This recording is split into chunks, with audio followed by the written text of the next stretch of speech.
हो चुका आगाज रण का, युग बदलने की तैयारी, अब जीत उसी की होगी जिसका संघर्ष है जारी। जय हिंद साथियों, कैसे हैं आप सभी। मैं नेहा स्वागत करती हूं आप सभी का आपके अपने परिवार में। साथियों, जैसा कि आप सभी को पता है, इस क्लास में हम लोग हिंदी का प्रैक्टिस सेट करते हैं। आप किसी भी एग्ज़ाम की तैयारी कर रहे हैं जिसमें आपका हिंदी बनता है, आप सभी के लिए ये क्लास ले सकते हैं। इस क्लास में हम लोग हिंदी के वही क्वेश्चंस डिस्कस करते हैं जो क्वेश्चंस पिछले वर्ष किसी न किसी परीक्षा में आए हुए हैं। यदि आप इस चैनल पर नए हैं तो चैनल को सब्सक्राइब कर लीजिए ताकि आगे आने वाली क्लासों के नोटिफिकेशन आपको समय पर मिलते रहें। तो बिना किसी देरी के शुरू करते हैं आज की क्लास। आज की क्लास का आपका पहला क्वेश्चन है, समान धर्मी व्यक्तियों के समूह को क्या कहते हैं। आपको बताना है जो समान धर्मी व्यक्ति होते हैं उनके समूह के लिए एक वाक्य कौन सा है। समान धर्मी व्यक्तियों को क्या कहा जाता है आपको बताना है। जो व्यक्ति एक ही धर्म के होंगे क्या कहेंगे, चुनाव कहेंगे, समुदाय कहेंगे, बैठक कहेंगे या फिर सम्मेलन कहेंगे। तो इसका जो सही आंसर हो जाएगा आपका ऑप्शन नंबर डी, क्या, सम्मेलन। जो समान धर्मी व्यक्ति होते हैं उनके समूह को सम्मेलन कहा जाता है। इसके बाद नेक्स्ट क्वेश्चन है आपका, निम्न में से शुद्ध वर्तनी वाला शब्द बताइए। आपको बताना है कि शुद्ध वर्तनी वाला शब्द कौन सा है। देखिए, ये क्वेश्चन आपकी परीक्षा में कई बार पूछा जा चुका है कि उज्ज्वल जो शब्द है इसकी शुद्ध वर्तनी क्या होगी। तो इसकी शुद्ध वर्तनी आप बहुत अच्छे से ध्यान रख लेंगे। तो इसका जो सही आंसर होगा आपका ऑप्शन नंबर सी, क्या, उज्ज्वल जो है आपका इस तरह से लिखा जाएगा। क्लियर। इसके बाद अगला क्वेश्चन है आपका, ज्ञान का मार्ग रिक्त स्थान के लिए एक सा ही है। आपको बताना है ये जो खाली जगह है यहाँ पर कौन सा शब्द आएगा। ज्ञान का मार्ग के लिए एक सा ही है, प्रत्येक के लिए एक सा है, अपने आएगा, सबके आएगा या फिर उनके आएगा। तो देखिए, जो ज्ञान का मार्ग होता है वो सबके लिए एक सा होता है। ज्ञान का मार्ग सभी के लिए आपका एक सा होता है। इसके बाद अगला क्वेश्चन है आपका, कनक कनकते 100 गुनी मादकता अधिकाय में कौन सा अलंकार है। आपको बताना है कनक कनकते 100 गुनी मादकता अधिकाय, इन पंक्तियों में कौन सा अलंकार है आपको बताना है। संदेह है, श्लेष है, यमक है या फिर अनुप्रास है। तो इसका जो सही आंसर हो जाएगा आपका ऑप्शन नंबर सी, कौन सा, यमक अलंकार। देखिए, जहाँ पर एक ही शब्द एक से ज़्यादा बार आए, एक से ज़्यादा बार आए तो वहाँ पर आपका और हर बार उसका अर्थ अलग हो तो वहाँ पर आपका यमक अलंकार हो जाता है। अब देखिए, यहाँ पर कनक कनक 2 बार आया है। यहाँ पर एक कनक का अर्थ है धतूरा और दूसरे कनक का अर्थ है सोना। तो यहाँ पर आपका यमक अलंकार हो जाएगा। क्लियर। इसके बाद अगला क्वेश्चन है आपका, रिक्त स्थान की पूर्ति कीजिए। वर्षा होगी तो फसल डैश डैश होगी। आपको बताना है वर्षा होगी तो फसल कैसी होगी। यहाँ पर आपका कौन सा शब्द आएगा। वर्षा होगी तो फसल नहीं होगी, अच्छी होगी, नष्ट होगी या फिर सूखी होगी। आपको बताना है कौन सा शब्द आएगा। तो देखिए, ये तो सिंपल सी बात है कि वर्षा होगी तो आपकी फसल कैसी होगी, अच्छी होगी। वर्षा होगी तभी तो फसल अच्छी होगी, है ना। तो इसका सही आंसर हो जाएगा आपका ऑप्शन नंबर बी। क्लियर। इसके बाद अगला क्वेश्चन है आपका, ठन ठन गोपाल मुहावरे का अर्थ है। आपको बताना है ठन ठन गोपाल मुहावरे का अर्थ क्या होता है। खोखला होता है, शक्तिशाली होता है, धनवान होता है या फिर बना ठना नवयुवक होता है। देखिए, लोग कह देते हैं ना कि तुम तो बिल्कुल ठन ठन गोपाल हो, तुम्हारे पास कुछ नहीं है। मतलब ठन ठन गोपाल का क्या हो जाएगा यहाँ पर आंसर आपका ऑप्शन नंबर ए, क्या, खोखला।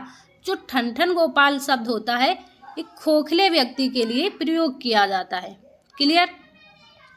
इसके बाद अगला क्वेश्चन है आपका, चौकोर में कौन सा समास है। आपको बताना है चौकोर में आपका कौन सा समास है। अब देखिए, आपको समास की जिसने भी क्लास ली होगी उसका ये क्वेश्चन गलत नहीं होगा।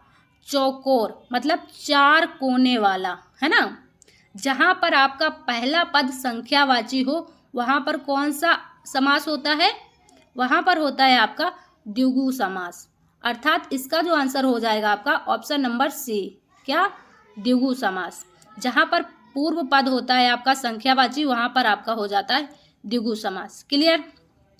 इसके बाद अगला क्वेश्चन है आपका, निम्नलिखित में से कौन सा संधि विच्छेद सही है। आपके ऑप्शन है 4, इनमें से आपको बताना है कौन सा संधि विच्छेद है जो सही है। अब देख लीजिए, मही प्लस इंद्र, क्या लिखा है, मही प्लस इंद्र मतलब महेंद्र हो जाएगा, छोटी ई बड़ी ई मिलके क्या हो जाएगा आपका बड़ी ई हो जाएगा, महेंद्र हो जाएगा। नदी प्लस ईस लिखा है तो क्या हो जाएगा, नदीस हो जाएगा, है ना। वधु प्लस उत्सव लिखा है तो क्या हो जाएगा, वधुत्सव हो जाएगा। तो इसका जो सही आंसर होगा आपका ऑप्शन नंबर डी, क्या, ऑप्शन नंबर डी। जो ये सभी हैं आपके, ये सभी सही हैं। और इनमें कौन सी संधि है आपकी, दीर्घ संधि, दीर्घ स्वर संधि, है ना। क्योंकि छोटी ई प्लस बड़ी ई, ऑप्शन सी में है बड़ा ऊ प्लस छोटा ऊ बराबर बड़ा ऊ। क्लियर। इसके बाद अगला क्वेश्चन है आपका, निम्नलिखित में से शुद्ध वर्तनी कौन सी है।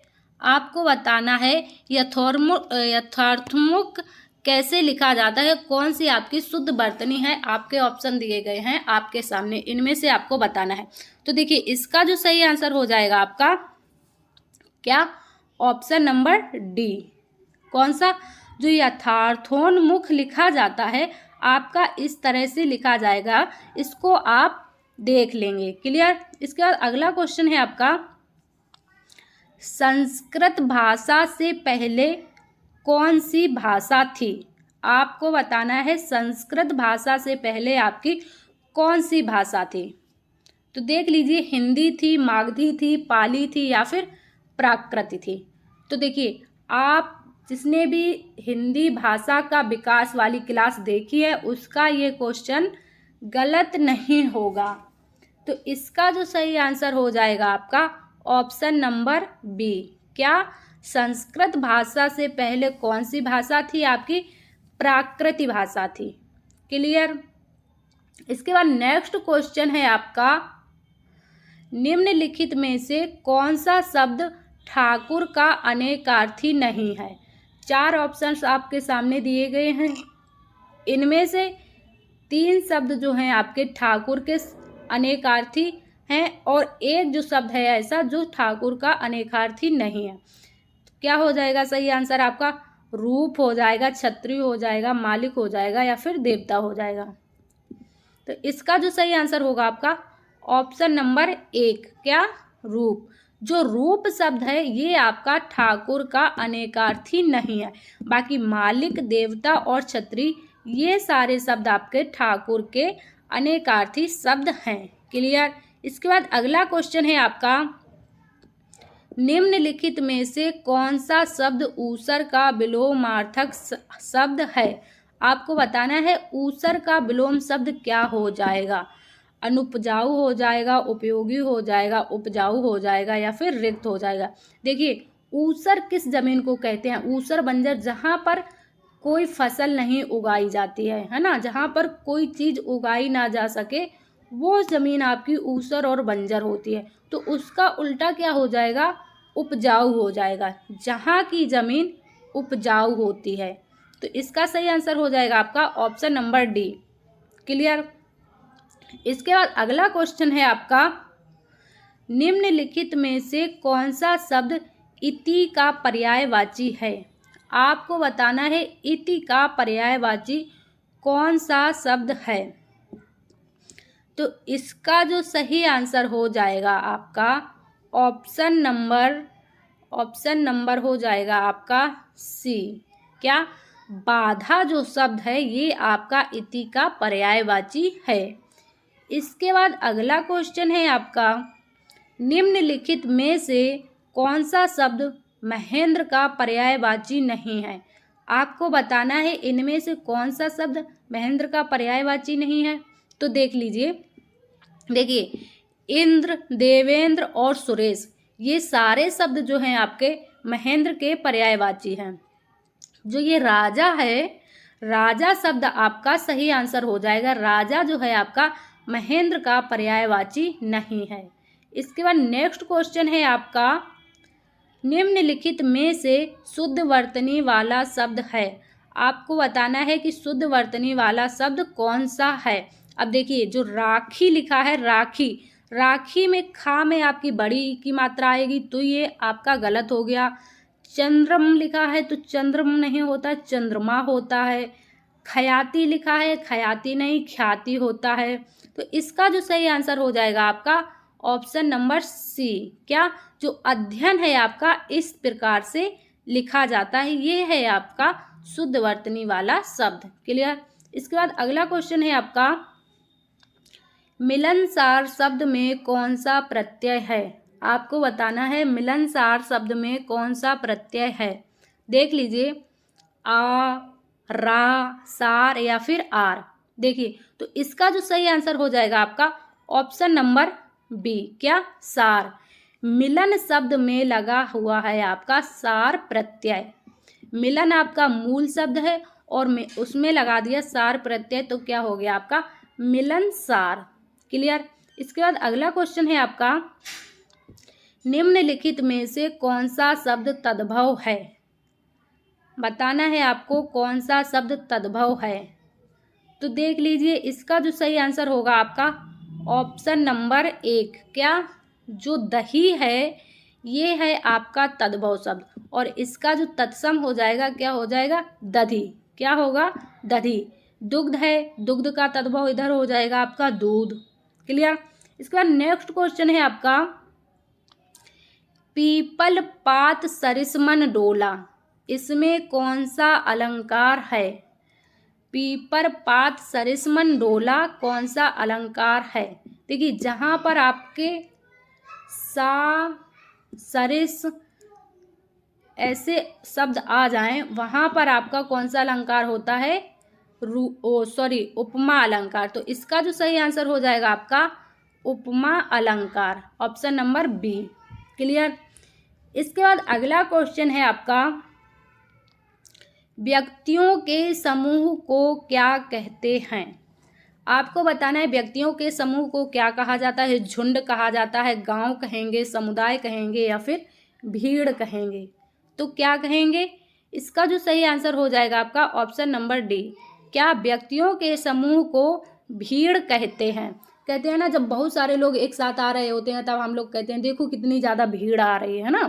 तो इसका सही आंसर हो जाएगा आपका भीड़। इसके बाद लास्ट क्वेश्चन है आपका, दुर्बोध शब्द का सही अर्थ क्या होगा।